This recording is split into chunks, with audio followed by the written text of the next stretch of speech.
رحمت میں منتظر ہیں امام زمان بھی، ہم کب گھروں کو چھوڑ کے مقتل سجائیں گے.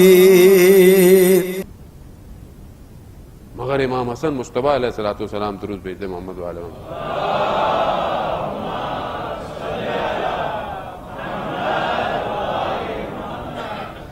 امام.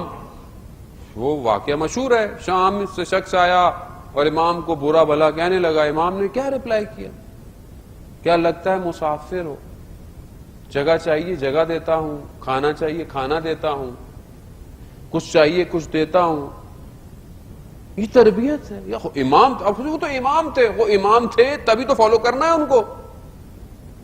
وہ امام تھے، امام صرف امام بارگاہ میں تھے. آپ کی زندگی امام آپ کے گھر میں کہاں ہے؟ اگر کبھی آپ سے کوئی ایسا بیہیویئر کرے تو آپ کیا رپلائی کریں گے؟ نہیں، اس نے میری انسلٹ کر دی وہاں کھڑے ہو کے، اس نے میرے ساتھ یہ کر دیا، اس نے تو اتنی ساری جو صبر پہ، معاف کرنے پہ، درگزر کرنے پہ، حلم پہ جو حدیثیں ہیں وہ کس کے لیے ہیں؟ چاند کی مخلوق یا مارس کی مخلوق کے لیے؟ ہمارے لیے ہیں. مگر نہیں، مجھے میری زندگی میں کہاں ہے سیرت انبیاء، سیرت اولیاء، ان کے کریکٹر میری زندگی میں کہاں ہے؟ ایک خاتون کیسی ہونی چاہیے گھر میں کہ اگر کوئی مشکل پڑے تو صبر کرے، اور اس کی گھر میں خدا سے رابطہ کتنا مضبوط ہے.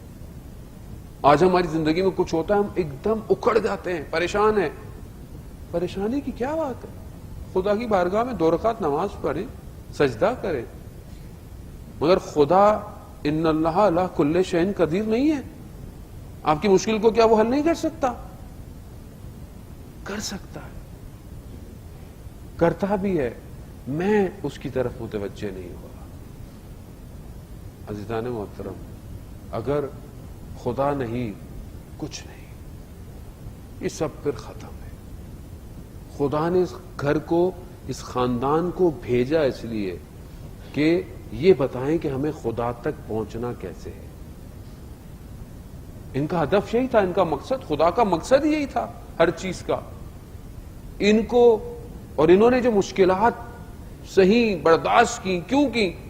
تاکہ امت صحیح ہو سکے. تو اگر آج ان کا ذکر ہو اور امت صحیح نہ ہو سکے تو پھر ہمارا اپنا نقصان ہے.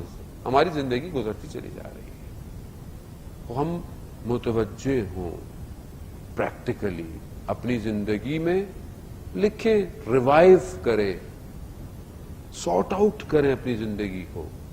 یہ مشکل کام نہیں ہے. ہر سال جب کمپنی اپنے آپ کو اپریزل کر کر اپنے امپلائیز کو انہینسمنٹ دیتی ہے، ترقی دیتی ہے، اپنے جو ہے وہ شیٹس کو دیکھتی ہے، اپنے لاس کو دیکھتی ہے، اپنی چیزوں کو ریوائیو کرتی ہے، پیکیجنگ چینج کرتی ہے، میں کیوں نہیں کر سکتا؟ میں کمپنی کے لیے کتنی محنت کرتا ہوں اور اپنی زندگی کے لیے پیکیجنگ کیسی کر رہا ہوں. انسان جس حالت میں ہے مر جائے گا، جو اس کا باطن ہے وہ ویسے ہی اٹھایا جائے گا. امام، کچھ وقت بہت تیزی سے گزر جاتا ہے. مجھے بہرحال کل کہا کہ تھوڑا سا وقت بڑھا دیجیے. اچھا، 1-2 لوگ سننا چاہتے ہوں تو چلو سمجھ میں آتا ہے. اب یہ نہیں پتا 1-2 لوگ سننا چاہتے تھے یا سب سننا چاہتے ہیں. بعد میں بولے یار ان کے چکر میں ہمارا بھی وقت بڑھا دیا مولانا نے. پہلے مولانا اتنی مشکل باتیں کرتے ہیں، ٹینشن دے رہے ہیں ہم لوگوں کو. ٹینشن تو ہوتی ہے کیونکہ بہت سے لوگ صرف خوش کر کے آپ کو گھر بھیج دیتے ہیں. خوش اچھی بات ہے کریں، لیکن خوف بھی ضروری ہے. عزیزان محترم، میرے سے تو سوال کیا جائے گا کہ ہم نے بھیجا تھا تمہیں فلانے جزیرے پہ، تم نے کیا کیا؟ خوش کیا ان کو یا ہماری طرف بلایا؟ نہیں، میں تو پروردگار اپنا لفافہ لے کے واپس آ گیا، مجھے کیا اس سے کہ انہوں نے کچھ کیا. نہیں، ذمہ داری ہے عزیزان محترم. یہ سوال ہے، ایک ایک لمحے کا سوال ہے. خدا کی بارگاہ میں ایک ایک سانس کا جواب دینا ہے. اس نے نعمت عطا کی ہے. ہمیں خود خدا کی طرف متوجہ ہونا ہے. آیت اللہ شمس الدین اپنی کتاب میں بیان کرتے ہیں کہ ایک شخص تھا، اس نے امام سے ملنا چاہتا تھا، امام کی زیارت چاہتا تھا، اور یہ چاہتا تھا کہ کیا اس کا شمار، کیا وہ امام کے قریبی لوگوں میں کاؤنٹ ہوتا ہے کہ نہیں ہوتا۔ خوب ہر انسان کو پریشانی، آج مجھے بہت سارے جوان میسج کرتے ہیں کہ مولانا صاحب کیا کریں، ایسا ہم کیا کام کریں کہ ہم امام زمانہ ہمیں ایکسپٹ کر لیں۔ یہ کتنی پریشانی ہے، اور یہ پریشانی بہت اچھی ہے عزیزان، اگر کوئی جوان یہ پریشانی رکھتا ہے تو سمجھ لیں امام زمانہ کی اس کے اوپر نظر ہے۔ اگر میں یہ پریشانی نہیں ہوں کہ مجھے امام اپنی فورس میں لیں گے یا نہیں لیں گے، یا میں امام کے کوئی کام کر سکوں گا نہیں، اگر میں یہ نہیں ہوں تو اس کا مطلب ہے میں اپنے امام کی طرف متوجہ نہیں ہوں۔ اور وہ حدیث جس نے اپنے وقت کے امام کو نہیں پہچانا، اس کی معرفت حاصل نہیں کی، وہ جہالت کی موت مرا ہے۔ پہچانے امام کو، اپنے امام کو پہچانے، امام کو یاد کریں، امام کو سلام کریں، امام سے گفتگو کریں، امام سے باتیں کریں۔ تو وہ شخص کہتا ہے کہ میں بھی یہ پریشان تھا کہ پتہ نہیں میں امام کو قبول ہوں کہ نہیں ہوں۔ مشہد مقدس کیا امام کی زیارت پہ، 8ویں امام کی زیارت کر کے واپس آیا، خواب میں کیا دیکھتا ہے کہ آواز آ رہی ہے، شور ہو رہی ہے کہ فلانی مسجد میں امام آئے ہوئے ہیں۔ کہتا ہے میں بھی اٹھا، دوڑتا ہوا مسجد کی طرف گیا، لیکن رش اتنا تھا کہ میں اندر نہیں جا پا رہا تھا۔ تو مجھے بڑی شرمندگی ہوئی کہ شاید میں امام کے قبول نہیں ہوں، جو میں امام تک نہیں پہنچ پا رہا۔ کہہ رہا یہ میرا خیال تھا، تو اچانک سے وہاں سے امام نے مجھے کہا کہ آگے آؤ۔ جیسے ہی مجھے امام نے کہا تو سب رستہ کھل گیا اور میں امام تک پہنچا۔ تو امام نے کہا کہ ایسا نہیں ہے، ہماری تم پر نگاہ ہے، تم جب مشہد سے آئے تھے تو ہم خود تمہاری زیارت پہ آئے تھے۔ عزیزان محترم، وہ کہتا ہے میری آنکھ کھلی تو میں، وہ ضروری نہیں ہے کہ ہر انسان کو امام اب خواب میں آئے، اب یہ ایک پریشانی بھی ہے۔ اب مجھے بہت کچھ جوان ہیں کہتے ہیں صاحب کیا کریں، امام ہمیں کیسے، امام ہر کسی کو نہیں بتا سکتے، یعنی خوب فلسفہ غیبت یہی ہے کہ امام جو ہیں وہ غیبت میں، ہر کسی سے امام مل نہیں سکتے، ہر کسی سے ملتے نہیں ہیں۔ وہ کسی کے پاس آ گئے تو اچھی بات ہے، اس کا مطلب یہ نہیں ہے کہ میں کوئی کام نہ کروں یا اپنی زندگی میں امام کے لیے سٹیپ نہ اٹھاؤں۔